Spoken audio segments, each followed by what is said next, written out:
Yeah. Baroko Natasha umva gusa sinzi vraiment cyo no bivuga ko me ni nko kuvuga naho novuga ati ndamureshe kuko Natasha n'umuntu muzi ko ari umukobwa mwiza mva begwa kira kimwe cyose metu cyo no babwiye nkuko ntotanga umucyo wose mu nyuma ego reke ko ari umuntu vraiment akora nga mu gihugu kandi yitangira kuko ngerageje kuraba ngaha mu Burundi kitwishe ni kimwe abantu kenshi dukunda kuvuga amateka y'umuntu mu gihe amaze gufa abone yuko hari umuntu kabisa amwitaho kandi byakora vraiment bimukora.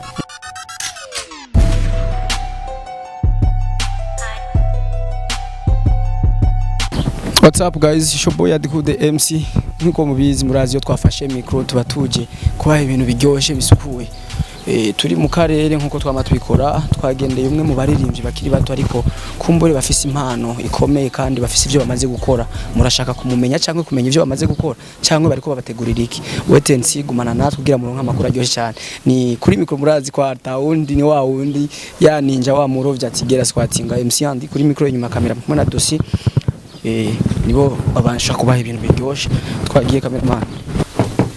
hodi Karibu twinjire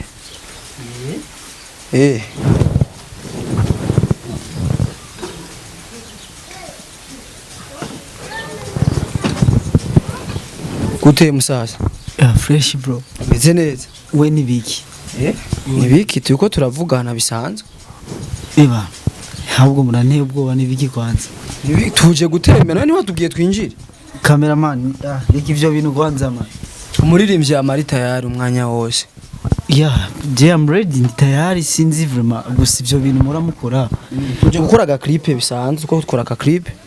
indirimbo dufise nshaje sigero umuririmbyi nawe we man ni hatari eba mundindire kwanza hanze man mundindire go ntuteba oya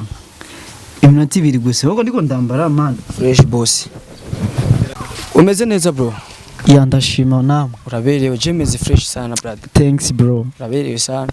kawaida tu umuvumburo tukagusanga umeze uko ko ari bitagato wapi gusa tu niyo ngeso muharaje man sinziza bro bro twagize chance kuba tuwumviriza indirimbo ya ubwambere nka televiziyo irikiragerageza gukora neza tubifashijemo n'abakunzi bacu bandavye muri rusange baruwa kwa Natasha ivuze iki kuri wewe ivugamo ubutumwa bwiza kandi nkuko mubizi inspiration yavuye he n'igiki cyatumye ukora bijya bintu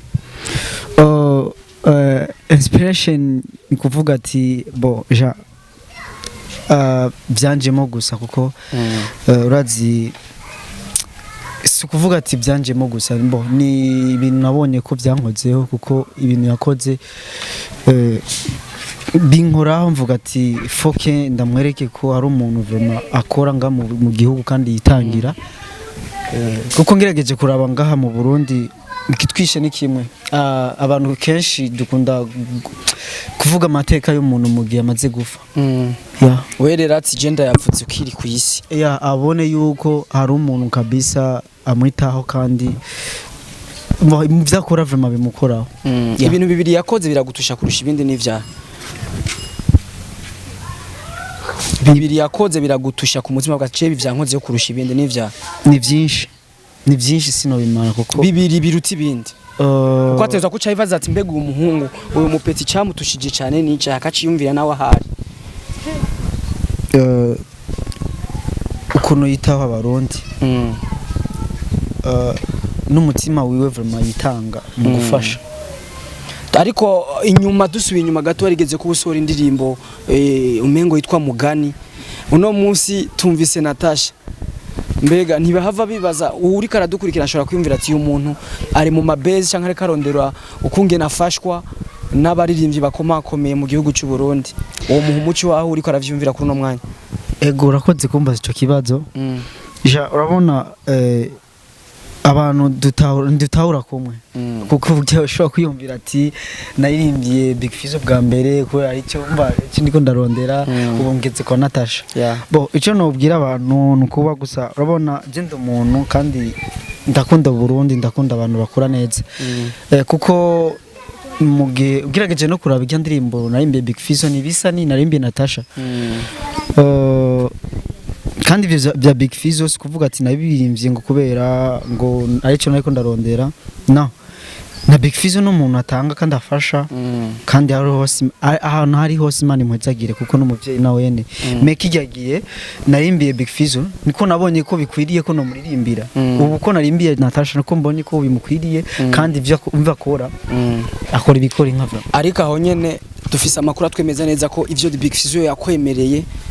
natwe turashobora kwiyemeza kuko mu vyo yakwemereye twese tuzi yivugiye kwijwi giwe ntiturayibona gushika no gihe araciye umwaka urenga bro kubera iki bitabaye habaye iki icyo novuga ati bya Big Fizzo nimba ari cyo yampaye cyangwa atacha amatamaye nije mva bindimo kuri jewe nawe nibabizi kuko cyo no kubwira kwanze yo si ya Big Fizzo tushobora kwirekera ngaho kuko si vyatuza kuko ni ikintu gikenewe cyane kandi namwe mu makuru abakunzi bacu cyangwa ibiwawe babakeneye kumenya turuzi ko ari mu bemereye kuba kwemereye indirimbo mengo zibiri umengo na video nimba ntihenze ntiturayibona gushika no munsi wayi bitaraboneka urabona bakubwira ati ikintu ciza kizure kitakiyaraka unakijua so gusa icyo novuga nkuko izo ndirimbo ego benshi barazi yuko Big Fizzo ndimera indirimbo me biri muri project zanje ushobora kubona nejo nyene indirimbo isohoye haheze ikiringo kirenga umwaka upostinga kenshi ko ufise igikorwa kimwe na Kiriku kiri mu bikorwa yari yakwemereye Big Fizzo uno munsi umwaka urareze tutarakibona mbe baza ko abakunzi bawe batabibona batabona ivyo gira baha umuco rero bemeze neza ko giye kuza cyangwa ko kitazoza kandi ntubabeshe bro sunajwa te umviriza man nibibi kwemera ikintu ariko waratwemeje twe je nka je waratwemeje nkabamenyesha makuru biriho icyo novuga gusa tu biri muri project yandi ejo canke ijya ejo ushobora kubona nyine ariko gishasha kiwanje kivuye Bantu Boy canke sinzi ni nkoko ubona ikindi mbavuga ati kitari cyo muri Bantu Boy yego ariko twumvise twagerageje kuba bambere kumva indirimbo twanayikurikiranye cyane turumva amajambo meza kuri Natasha yani unamusifu vile ariko kandi twasubiye kumvamo ijwi janya kwigendera wahoze ari umukuru w'igihugu cyacu cyo Burundi Petero Nkurunziza umwe mu ntwari z'igihugu cy'u Burundi kubera iki giwe gyajemwe impamvu ni ya ego urakoze kumbaza uko urabona impamvu nabonye mbashiremo iryajwi rya nyakwigendera nyakubahwa Petero Nkurunziza nuko nabonye bo ibyiza n'umuntu kwanza yateje imbere igihugu yagejeje kuri igihugu kandi n'umuntu afasha yafasha vraiment uwitangiye igihugu kira kintu cyose bo nashaka kwerekana yuko subiye inyuma ari kibazo mbagije ngo ari kintu nyine navuze ati wambwiye ati kubera iki narimbiye Big Fizzo cyangwa no musi narimbiye Natasha ngo abantu usho kwibaza yuko ari kintu ko ndaronda ko Natasha no nashaka nerekane yuko yajya amateka Natasha akora n'ivyo ariko arakora yashigikirwa n'umukuru w'igihugu ya nashaka nerekane ko atari je biga yajya amajambo navuze hajya hari umuntu usho kwibaza ati ni je nako ndamurata jeje nyene me nashaka nerekane yuko ibikorwa yakoda n'uwahoze ari umukuru w'igihugu yaramwemera kandi akunda ibikorwa Natasha ukuntu yitangira igihugu nubwo afasha ego niyo mpamvu tumvise mu jigiwe ya eko indirimbo irasohotse zibaye babaye abaririmbyi babiri kandi bakomakomeye bamwe binavugwa ko bari mu baririmbyi bafise uburyo bwinshi abakunzi bashobora kuvuga ati umuntu akarondera inoti mbega ejo urashobora kuririmbira ubundi hoho canke uhagarikije kuri Natasha bo nakubwiye vraiment ndumuntu nkunda abarundi ndumuntu nkunda umuntu yitangira ikintu nkuko nanjewe sinzi icyo no bivuga me ni nkuko nawe kumva ejo ndakuririmbye bivana n'ukuntu nyene bo ukora neza uravuze ijambo n'umuntu ukunda abarundi uvuze ko umuntu ukunda abarundi mbega hari ushobora guca yumva ati mbega n'umukongomani n'umutanzania ko avuze ko akunda abarundi ugira uduha umuco Ndi umurundi ukunda abarundi ya mvuze nkunda abarundi nkunda umuntu yitangira ndi umuntu bana sinzi bihote tu kugira bigende neza tugende na kapera hajya ahantu hari amajambo akomeye wavuze kuri Natasha hajya ahantu nyene niho dushaka kapera gato yakugira tubaryohera abakunzi bacu n'abakunzi bawe muri rusange ya siwezi ficha ndani kile nilicho nacho mwangu moyoni matendo yako tabia zako zimenifika moyoni, we ni mama wa yatima mwenye upendo wake, una roho ya huruma, una roho ya pekee, yaba mu muziki urawugwanira kugira uteze imbere igihugu cyawe Natasha, Imana ikurinde iguhe n'uburambe. Yes, iyo ni barua kutoka kwa Natasha. Yeah. Barua kwa Natasha mu Kirundi ni kete kwa Natasha. Kwa Kiswahili wanaanza sema mtu mara nyingi watu wakisikia barua mara nyingi kama si vijana tunakuwa tunaelewa ni kutongoza cyangwa ni kuresha mu Kirundi. Uno musi ari ushobora kwiyumvira yuko wewe uri ku washwara ni mwamwandikiye kugira umureshe umuco bitanga ko nuwahe brother. Yeah. Barua kwa Natasha umva gusa sinzi vraiment cyo no bivuga ko me ni nko kuvuga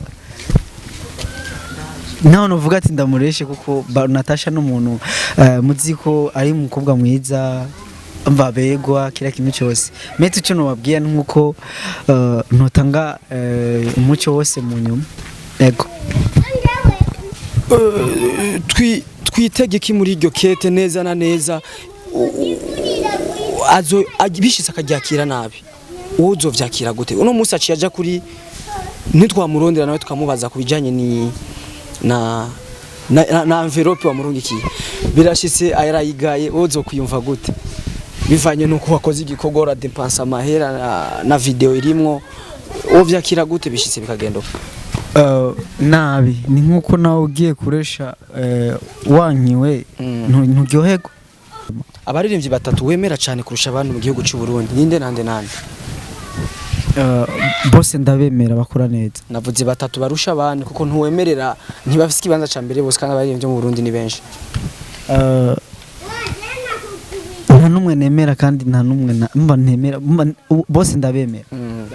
Bavuze uciye ahantu bakakubaza ikibazo Bidondo n'umuririmbyi wa mbere mu gihugu cy'u Burundi bakugiye gushurego canke oya wo kwishura gute?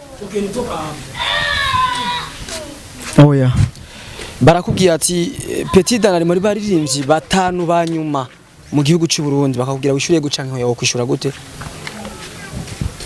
Oya barakubajije ati Petit Dan Big Fizzo mu baririmbyi batanu ariko uhereye ku nimero ya gatanu kumanuka arimwo babishoboye wo kwishura ego canke oya. Donc nimero ya gatanu niyo kiba ya mbere 5 6 7 gushika kuri 10 umva abo batanu guhera kuri 5 gushika kuri 10 Big Fizzo yojamwo mu babishoboye muri ivyo bibanza ariko ivyo hejuru ntibirimwe wewe mushira mu kibanza ca wo kwishura ego canke oya. Ego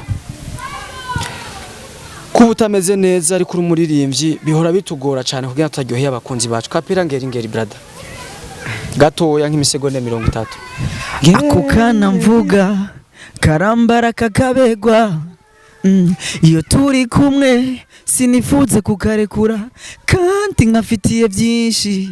mu migambi y'urukundo naramuka yemeye nzamuhora iruhande yaba mu bihe by'amakuba canke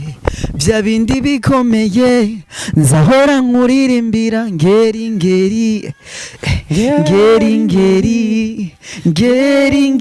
ninguya be I fully wagi inapendeza sana. Yes yeah nandawetse birabegwa sana ngeri irarenze bro kandi urazi ko nabisubiyemo ndaraba ndasanga vyikuri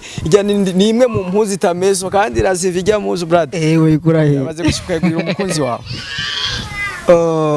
ego Petit Dan afise abavyeyi bose oya mfise mama wenyine. Petit Dan afise imyaka ingahe? 19 ko ari mikeya bro. Ya nibisanzwe tubikiya gute ino ni mikeya igasha. Petit Dan afise 100 euro muri konte yiwe. No hariko make ayo mfise nyine mba no ikibazo ni iki Petit Dan afise 100 euro muri konte yiwe. Oya Petit Dan afise konte ho ya konte ya banki ya ndayifise. Ntari mikashi koresha bari mikashi nibisazi ico kibazo ni ngo kubajije umwana ubu muri generation kubajije ati urafise konte ya FB. Petit Dan afise amakuru ambwira neza ko jewe sinzi kurya umunwa ibyo nabonye ndabibaza kugira tubihe umuco. Baravuga ko kunze kuba ufite abademu benshi cyane musohokana kandi ngo ntuvangura bro. Je ndashaka umuco kuri ico kintu ndakigendanye iminsi myinshi.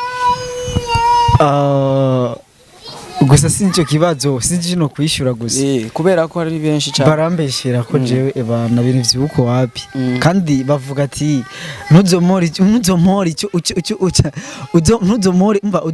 ubonye ntuzomori icyo wumvise. Dani Petit akabazo kanyuma kugira dusezere abakunzi bacu umuririmbyi ubona ko ashobora kuba begwa kurusha abandi bose mu gihugu cy'u Burundi n'uwahe ubona kuri ku maso yawe? Cyena mbona ko bose barambara kandi barabegwa. Bose babegwa cyo kimwe baranganya kubegwa. Ya barabegwa ariko bararutana ndavyizera. Bararutana kuko umuntu umva nawe ni nkuko no kubaza ati we na Landry ebana. Cewe ndibaza yuko byoroshe kwishura. Biro ndaenda kwishura ndakubaza. Banzu nyishure cyane ucumbaza nanje. Kinyishure nanje ucukimbaza. Bose barabegwa vraiment. Ego. Okay. Natwe twese turabegwa. Brada twabanye neza tugushimire cyane. Nanjye ndabashimiye sana naho mwaje surprise muza bashe ibintu by'umuwe Landry yarabihevye ariko wowe ngira ngo urazi amakuru je ndabirondera ku makuru agezweho kandi urazi ko biba bikeneye baruwa ko Natasha twari dukeneye kumva imitomo iri mu kete ryawe. Nta mitoma man kandi sinzi kuresha aho sinzi ko Natasha zakunyemerera. Brada sezera ko Ndaho TV. Okay cyo no babwira vraiment ndashimiye Ndaho TV kubona twakoranye ikiganiro gusa cyo no babwira mugira subscribe kuri channel ya Ndaho TV mwongera munamukeza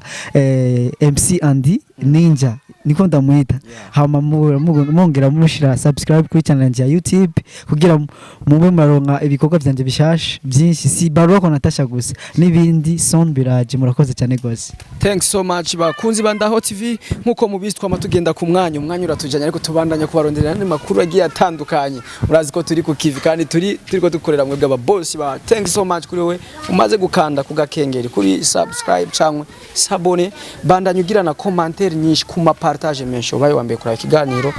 irengagize ikosa wabonyemo kumbura naduhanure muri commentaire ariko ugire partage kugira ugisangire n'abandi turonse impanuro yawe twaronka n'impanuro z'abandi cyangwa wowe udukeje n'undi akadukeza biraturyohera cyane. Thanks so much mwakumena Andy Cool the MC inyuma ya kamera mwakumena Dosi the Ninja number 2 bye bye.